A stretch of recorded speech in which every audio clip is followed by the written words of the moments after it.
Good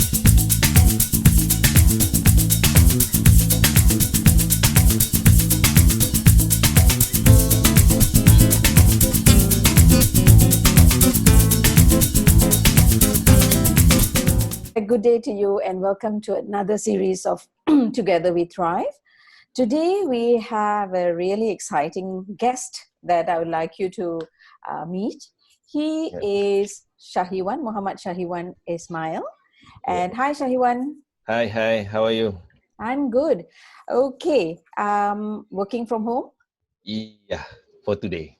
For today, okay. Yeah. Okay, Shahiwan is actually a celebrity of sorts, right? You may have seen him on TV3 or read about him on New Straits Times. Shahiwan, can you introduce something about yourself?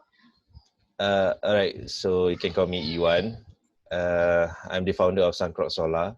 Suncrox Solar is a social enterprise focusing in solar energy system. We do have our commercial projects and we do have our social initiatives where we try to solve energy poverty issue. So this is our 10 years doing this. So far we have served almost 1,300 beneficiaries who receive our solution fully subsidized, means for free. Okay. So Iwan is a solar energy social entrepreneur, right? So basically what you do is you do free solar. Is it free? No, because we have two industry. Right. First, we are like normal business entity like others, we get paid for whatever we have offered. Okay. And then we channel the revenue from our commercial projects towards our social initiative. Okay, so this is the reason why I have invited him to be a guest today, because I want to find out why he does what he does, right? What made him do this and so on. Yeah. Iwan, I understand you have a degree in biology from UPM. Yeah. So what is this totally different from what you're doing, isn't it? At first it was like that. I have a degree in biology from University Putra Malaysia, and then I furthered my study in Master of Environmental Science and Management. And then I am also a dropout of PhD, same from University Putra Malaysia as well. So when you ask me whether it's totally different industry, yes, it was. But then when I did my master, then I learned about climate change, global warming, environmental stuff, right? So that's where I got my perspective. And then later in this industry, I do found it beneficial for me because I'm looking from the perspective of life. Biology is all about life. Yes. All the relationship between living things. So you just cannot disconnect one living thing with others because everything is all connected together. So that's how I believe my biology background is quite useful. By the way, about the technical and engineering background, I just use my learning during secondary school, doing kamera hidup kind of stuff. So when you did your masters, it was totally different from what you did in your degree, bachelor's degree, right? Yeah. But you managed to catch up, and this is what you want to do now. Yes, this is what I have to do now. Okay. Now, what made you start Solar for Life, Life for Solar? Okay, so it all started 10 years ago. It was an entrepreneurship program under Malaysian Technology Development Corporation. So they selected graduates from university to run a startup company to commercialize local technology from university. So one of the technology was solar energy controller, solar charge controller, sorry. So my personal mission objective in this whole venture is, like I said, to solve the energy poverty issue. Okay. So maybe you all have heard this, I'm not sure whether cliche or not, but then it's still relevant. We still have people, 1.2 billion people living without electricity. And 90% of these people are all living with abundance of sunlight. So, the equation is very clear. No electricity, abundance of sunlight. So the solution is solar energy. And then I see a disconnected will from the industry because, of course, the marketplace part, capitalism, all of them are chasing over the development of solar energy for bigger application, like cities, countries, just to increase the energy mix with renewable energy. And I can say that the off-grid community, people who living without electricity, are being neglected due to this market pool. So that's where I'm positioning myself to connect these two areas, because I said like other company, I do all commercials projects because we need fund and revenue in order to sustain financially and also to support our social initiatives. And I saw your video recently where you, I think, installed a solar system at a home in Melaka. Yep. Is it because they didn't have electricity because that was? Yeah, it was quite a long story, but the conclusion is they deserve to be connected with grid, but there are few technical problems which I believe can be solved if we have the social will or political will to solve it. And then when their story came mainstream, so everybody's trying to help, including us. But for us, we are more like, we know that it can be solved, at least for basic lightings and charging phone. So we want to show that it can be solved. It's quite very practical. The house from the nearest grid is like 100 meters and like 400, 500 meters away. So it was not like deep in the rural 3 hours off-road. Like 400 meters here. I mean, it's not that far. Yeah, but there are many underlying stories. Okay. Yeah, so and there was also a video where done by TV3, I think you appeared there, where there was a home in the Klang Valley. Yeah, in Batangkali. Yes, in which didn't have electricity as well, right? Yeah, that would be a special case because I want to make it clear here as well. They do receive assistance from relevant organization and whatnot. But I can say that they chose to live in that house. It's not our right to ask why. Yes. And whatnot, right? So we were just there to help them because they still been using candle. Okay. Yeah, so you cannot imagine that people use candle in Klang Valley to survive at night. So that means they don't have any lights, nothing, nothing, just using candle and not even a generator set. No, just using candle, not even a clean water supply. Oh dear. All right. For the 45 years. So yeah, the intervention should be, like I said, we have no right to ask why they choose me like that, but we can make their life easier. So yes, we just try what we can do, right? Yeah. Okay. And so how do you get funding for these initiatives? Our primary source of fund will be our commercial projects. So previously, whenever we do commercial projects, we will follow up with social initiatives. But now we do have like, we call it equation. And almost 10% of our revenue will go towards our social initiative. And then we also partnered with organizations and corporates whenever they want to do their CSR program or reach out program. So we will we will organize the event or the project, and then by including their organization in that program as well. Okay, so you do get funding, a little funding from corporates as well? Okay, I mean, out of we have like 1,300 beneficiaries. I think 30-40% are from our partnership with organization. Oh, okay. Yeah, like, I mean, like our partners for every year will be MTDC as well, Malaysian Technology Development Corporation.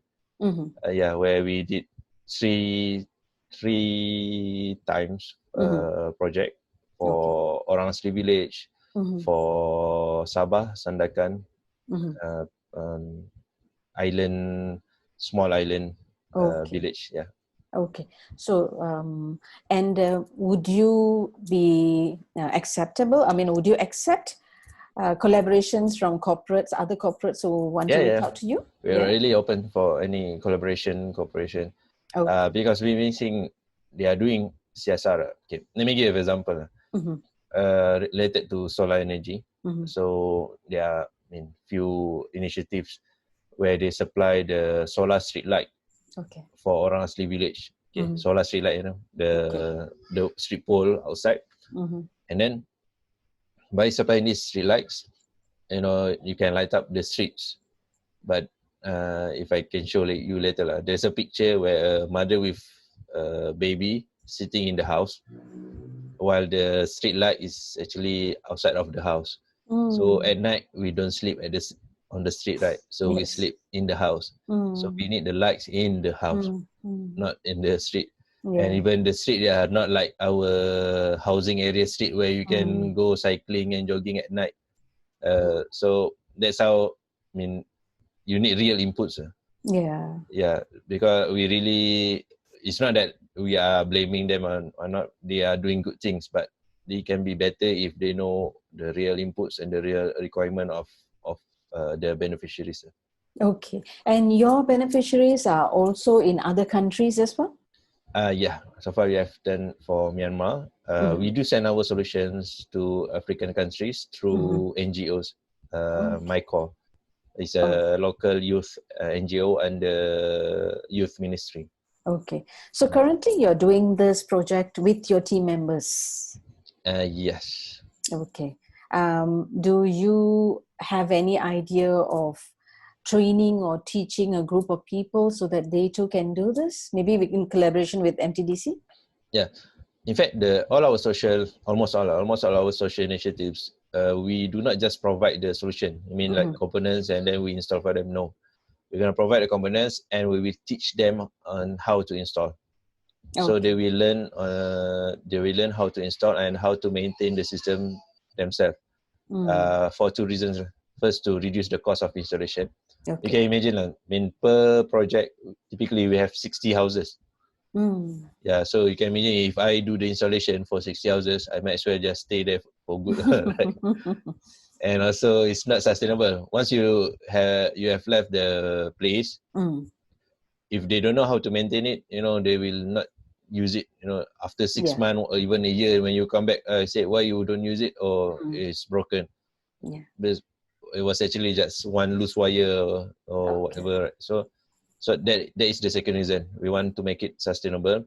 It's not like they will learn on how to repair electronically, but they just need to know basically how it functions, so they know what to do when, to do their own troubleshooting.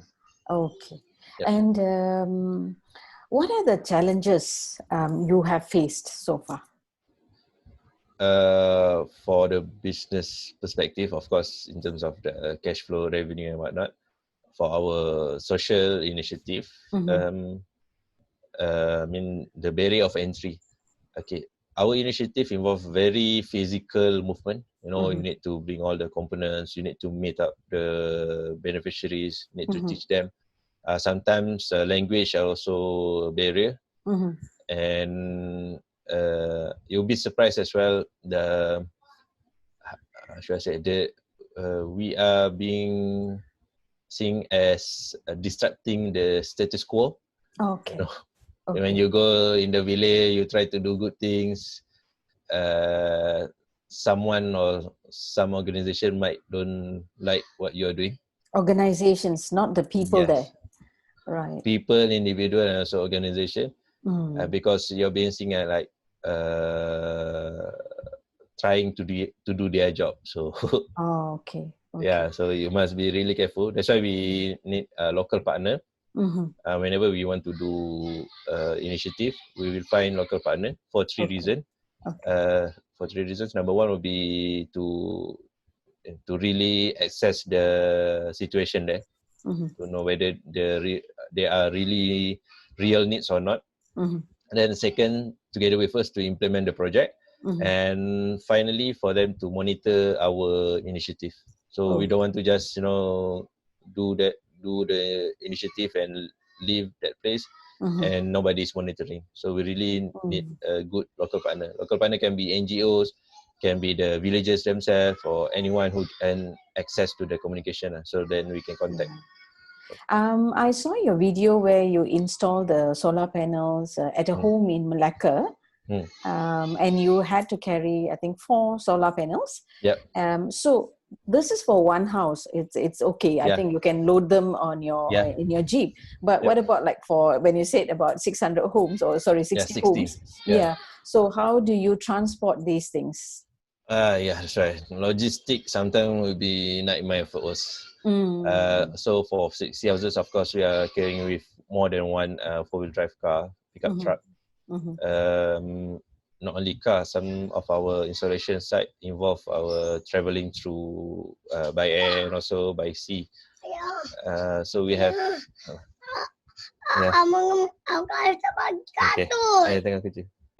Alright. Okay. So once we have installation in Mentawai Island, Indonesia, where we need to bring our components 6 hours by sea. Wow. So it was 3 hours by big express boat, which I already got seasick. So and then another 3 hours of smaller boat, which the wave was bigger than the boat. So the current was bigger than the boat. So you can imagine the logistic requirement we have. Okay. I think your son is there. Tutup pintu. He wants to ask something, I think. Yeah. Okay, no worries. So what have you learned so far since you started? What have you learned along the way? It's always about social more than technical. At first, we really concerned about, to make the system capacity bigger, size smaller, more efficient. But at the end of the day, we found out that if you do not convey the message of, using the new technology clearly with them, it will be useless. So you can have very basic system just for one light, but if you communicate clearly with the beneficiaries, then the impact will be bigger. So at the end of the day, it's about human interaction. Yeah. And how is the feeling when, like, for example, when you have completed a project, right, at whether it's at one individual home or a big project, what is normally the feeling that you get? Oh yeah, so that is our finale lah. Once you have installed everything, you just wait. Normally when we do installation, we will wait until night, just because we want to see the lights at night.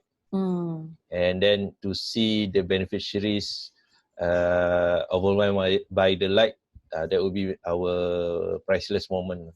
Yeah, I think it's very, very it's a touching moment as well to see them so happy, like all this while they've been in darkness. So let's say I have a team or volunteers, right? So I say, if you want to know whether your work, all your sweats pay off or not, you wait until this moment.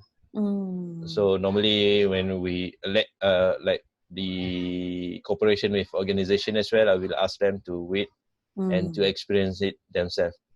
This is something money cannot buy. Yeah, I think that's why I put the caption, "You light up my life." Like literally, you're going out to to the interior kawasan pedalaman and lighting up the places. I think it's wonderful. Yeah, and your goal is to help 5,000 homes by 2020. So what's the progress so far? Because of this, the whole PKP thingy, COVID, We started actually this year. I'm targeting around 2,000 to. I'm on my way to achieve 2,000 by first quarter, second quarter. Because we were supposed to do similar projects for 200 families in Cox's Bazar refugee camp, Bangladesh. Okay. Yeah. So 200 homes. yeah, 200, not homes lah, 200 tents actually. Oh, 200 okay. families, right? So uh, it was supposed to be done like last April, March. So everything happened, right? So I'm not sure what's the status right now because we're working with another NGOs and it's also involved local Bangladeshi NGO as well. Yeah. So I need to revisit the whole plan and to implement. Yeah, and your own health and safety is also of concern. Yeah. Especially like traveling at this time, right? Yes. So the best way so far, maybe just we send the components or we send the knowledge on how to implement things there. Okay. And like earlier you said, like there are also volunteers, isn't it? Yeah. Who would be helping you. So these are, I mean, locally, these are people who you recruit yourself? No. Okay, volunteers, I should categorize into two. First, official volunteer. So it's like from the organization. Last year, we worked together with Impact Malaysia and also Polytechnic Sultan Azlan Shah. So they send their students. We train the students. Then the students train the beneficiaries, which is the Aboriginal community. Okay. And then the second is the informal volunteer. You know, when I do posting my projects, many of them contacted me for next initiatives. So whenever I have initiative, I will send out them and say, okay, we are going to this place. But seats are limited, like 3 to 4 seats. Whenever respond first, they can go to that place. Okay, so you are accepting collaborations in terms of like voluntary service, manpower, and also in terms of funding, right? Yes, correct. From individuals and corporates. Yes, correct. Yeah, because it takes quite a bit to get the project moving, isn't it? Because we have a list of beneficiaries to be. So sometimes when we go for a village, right. I tengah kerja. Okay. So when we have a list of beneficiaries, let's say a village, right? So that village consists of 5 to 10 houses. We have only enough fund to do 5 or 4 houses, then it will not look nice, right? So when you go there, the people will say why they got the solar and then why. We don't want to get into this local political stuff. So sometimes when the time is critical, I do reach out for assistance, especially on the funding. Like last year, we have 4 houses. The beneficiaries contacted me through Facebook. It was Aboriginal community. So the big village is actually connected with grid access. But somehow their small family are like a kilometer away from that big housing area. So they are not connected to the grid. Okay. So they have 4 houses. During that time, we have only enough fund to do 2 houses. Okay. So I don't want to go there and do only 2 houses, right? Yes. So I reach out and then some individuals did their responsibility and then contributed to us for that 3rd and 4th houses. Okay, it'll be a bit awkward if you just do for a few houses and the others are left out. It will be quite messy, to involve with this. And then not only for us, for those who receive the solar, so will be not good for them. Right? Then people will mark them, and then so it's of course lah. Everything have their own political atmosphere, right? So we really want to avoid that kind of situation. So for this year, you're saying things are a bit affected due to MCO, Movement Control Order, and even now I think have you started doing this again? Yeah, we are we do have permit to work during MCO. Okay. Yeah, but then they are not the permit is useless if you don't have the projects, right? So now we are, starting to gain momentum back. I think starting May, we are doing our commercial projects and social projects as well. Okay. In fact, the social are really ad hoc. We started one with a house in the first Raya week. Then we got another inquiry for second, and then the third one. So far, on these 3 weeks alone, we have done 3 houses, all ad hoc. Okay. All through newspaper article and through connections, through networks. Okay. I was about to ask you, like, how do you get to know about this beneficiary? So either they contact you? Yeah. Okay. So the first house was told by, we work also with local social activists. So one NGO approached this house and then let them know that they don't have access to electricity, and the word got to me. Then we go. Then when we posted about the first project, there's a netizen commented that she read a newspaper article saying about this and the second house. So I traced the reporter and then got the numbers of the beneficiaries. Then we went to install the second house. So the third house also through connection from the first house NGO. So they said they are doing this, and then I said it's okay lah. Sometimes we just go with whatever that we have. Like the first house, even our components are not that perfect, so we just make sure that they have lights at night. So. And so as you're saying, it's by the way kind of thing. Like when you have a project in Melaka, so you might drop by at 1 or 2 houses where you have got the request. It's not like a dedicated time, like you go on weekends only, nothing like that, right? No. It depends on the requirement of the social initiative. Sometimes we will go just to do the social initiative. But somehow I don't know, I got arranged very good timing for me, because actually we received the request for the Melaka's house first. Then just before that, there's one commercial project that needs to be done in Melaka. I say this is fate, right? So this is risky. This is risky. Right? So when you give, you get a lot, right? Yeah, actually we went to complete 3 installation, 2 commercials, 1 social. So I said I cannot miss this.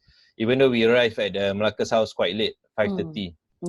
So everyone was rushing because we need to mount the solar panel before dusk, right? So we were rushing, and then alhamdulillah by 7:30 it was completed. Yeah, I saw that video as well. And I think this is like when you say when you give more, you will receive something in return, right? So that's very nice. Just want to go a little bit into the technicalities. Like, for example, that house in Melaka, I saw there were like 4 panels. So there is no, they don't have to pay anything to DNB, nothing, no cost involved. No. Ayah. Yeah. Ayah. Saya kerja ni. Apa suka remote lah hilang. Tak apa, sabar. Nanti saya cari. Saya kerja dulu. Okay, a lot of issues. Yeah. I'm babysitting 3 boys here. And I'm going to be the 4th boss here. All right. Yeah, so back to the Melaka's house. 4 panels of 15 watts. No, they don't have to pay anything. The system is totally standalone. Standalone means there is no connection. And it's just for basic lighting. I think 4 lights and for them to charge phone. And I just want to stress out the importance of lights. Maybe for us who are living with stable electricity, 1 light is nothing lah. We got aircon, computer, TV, home theater, blah blah blah, right? So for these kind of beneficiaries, 1 light is actually very very significant. It's either they need to spend on the fuel or on the candle, or they just spend their night in the dark. That's it. Yeah. So, like this particular home, they have electricity, they have light now. But what about fan or aircon? Do they have that? No. The next thing they will like to have is actually fridge, refrigerator. Okay. But for solar to support refrigerator, you need like 10 times of the system will be provided for the lights. I give you in terms of the costing. For Okay. the lightings, the cost of components is about 700 ringgit. For That's them for to the have whole house. the whole, yeah, the solar panel, battery controller, including the lights. For them to have a basic system for refrigerator, it cost them around 7,000 ringgit. Yeah, that one also they need to use very small refrigerator, very small efficient refrigerator. Okay. So, and what about like fans? Are they able to have that? Yeah, they can use the fan as well. But normally for them, they are used to live without fan, and then the house are not too hot for Yes. them. Yeah, but for Yeah. me, I was waiting lah. Because like for us, like we, with this hot sun now, we can't Yeah. even, the fans are not enough. We Yes, need to correct. switch on the aircon, and sometimes it's Yeah. the aircon and the fan running together, right? Yeah. And I think we take a lot of things for granted. Yeah, we Yes, don't correct. realize the importance of significance of one light. Yeah. And And some more, to, this place are very, pitched up. You know? You have, you can. I went to Myanmar. You can hear people talk, but you cannot see the people who's talking, which is sometimes is quite scary. So yes, yes, we were in this village. I don't know whatever passed by me, tiger or snake or whatever. Right. So that's total how. darkness. Yeah, total darkness. That's why if you use one light in that situation, it will be very, very bright. But when you show to people who used to live in the city with electricity, they say, this light is not bright enough. So because the light in the total darkness is really bright. Yeah. If you put here in your house, of course, it's nothing because you got another source of light. Yeah. So yeah, I mean, for now, these families, they are living without fridge, and they don't. Most of them don't have aircons, and even fan is like rare, isn't it? Yeah. Rare, and for that house, about 700 ringgit is sufficient for that 4 panels of the solar, and also the 4 lights and the wiring and things like that, Yeah. right? And also now it's becoming important. USB port for them to charge phone. So this also comes into, communication comes into the picture. Yeah. So if that place have access to network, then they can use phone. So the next thing they can do anything related, anything service related to communication like banking, and communicates. The USB port also is very practical. Before this, we need to supply them, if we want to supply them with entertainment, television, it will be hard for us to find the channels because you need to use the antenna or you need to buy Astro. You buy Astro, then you need to pay monthly subscription, right? And then there's nobody gonna pay that subscription. So nowadays we can just supply them with a tablet, digital tablet. So with pre-installed apps and also content. So the kids can use it for learning as well. Okay. And of course we can control install apps that is beneficial. Yes. It's not that we're not gonna provide game at all, but we're gonna control what kind of games that being because it's a offline application. Most of the places don't have access to the network, so they can use whatever only in that tablet pre-installed. And prior to this, like, how did they charge their phones? Okay, there will be quite few methods. Number one, they will send their phone to whoever goes to the nearest access to electricity, either town or another village. And there's one village. To be charged? To be charged. So one guy will bring all the phone. There's another method is they buy a bigger battery. They call it bomb battery. I'm not sure whether if you have come across, you know, the big torchlight where they put Mhm. the square battery. Yes. Yeah, so they use that kind of battery. Oh, They buy that battery for 50 ringgit each, which can okay. last like, I don't know how to charge few times the phone, Okay. which is very costly. Okay.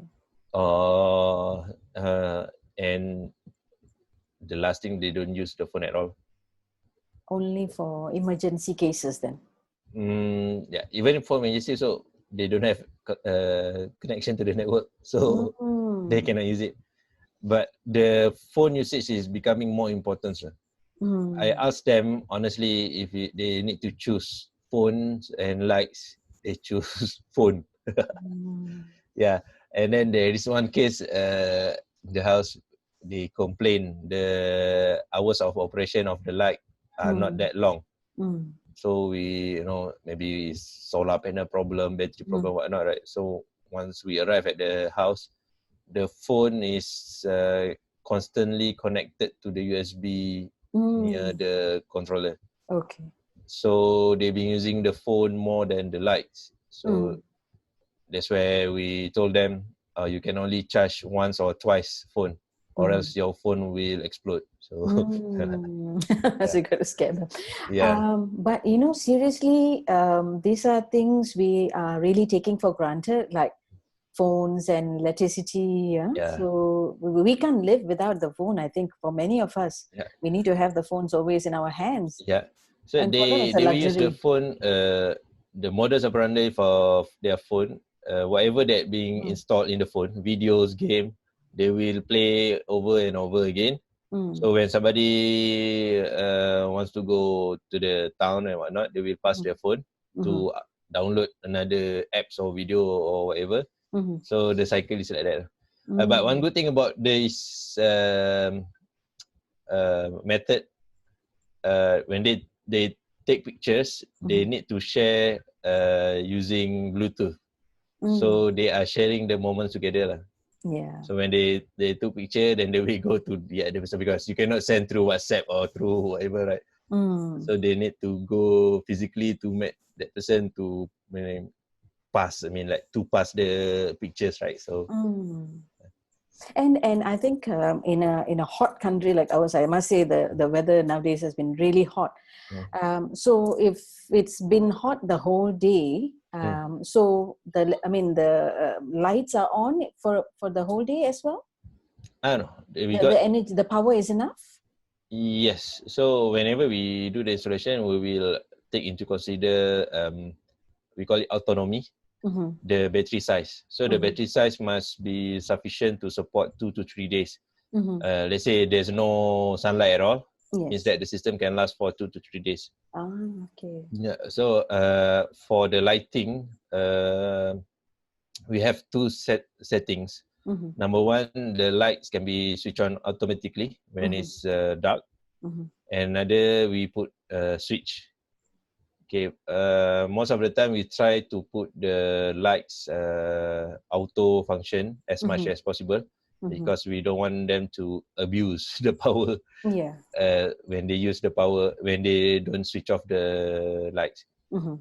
And also, that's why I said the education part is very important. It's Mm-hmm. actually a lifestyle.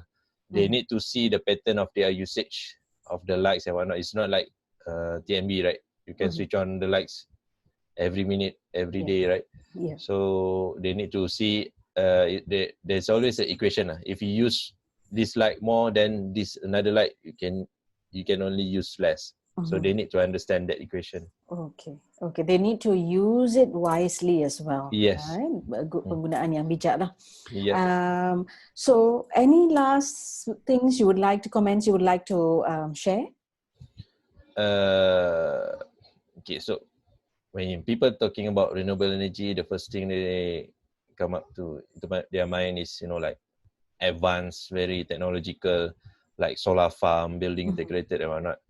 But solar energy, especially, is one of the rare kind of energy where you can produce and use the energy at the same place. Mm-hmm. Okay, like us in our normal house, we produce our energy in the power plant, right? So and then being transmitted 100 kilometers away to our house. But solar, you can produce and use the energy at the same place. This is perfect, practical and economical solution for people who don't have access to the electricity. So we should see the practicality and the impact first, rather than, the whole industry is chasing over energy mix. Energy mix is the source of energy for certain countries, right? Like here in Malaysia, we have coal, gas, hydroelectric, and renewable energy, right? So they measure advance in renewable energy by the percentage of energy mix. Okay. But then if we shift our perspective from that kind of race to practicality for those who are still living without electricity.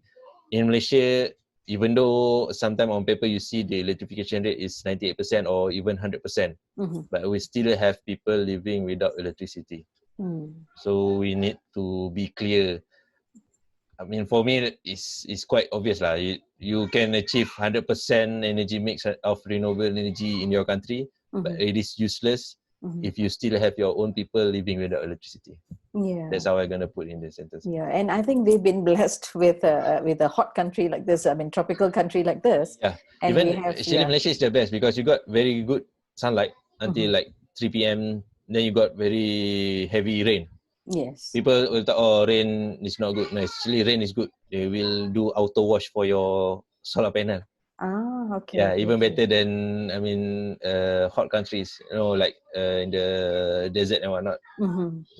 Because they're gonna have problem with dust and sand. So thank you so much for sharing on this. And I think if there are any individuals who would like to be a volunteer in Ivan's CSR initiatives, do contact him. And also for corporates, if you would like to collaborate with him in carrying out your CSR projects, do contact Ivan as well. Ivan, I hope you achieve your target by 2022. We still have 2 more years to go. And I think you very nicely and rightfully said, when you give more, you will also get. So I think with that thought, I strongly believe your initiatives will be very successful, and I wish you all the best. All right. And thank you so much for joining me today. Most welcome. And I will see all of you in another edition of Together We Thrive. And bye for now. Thank you very much. Bye.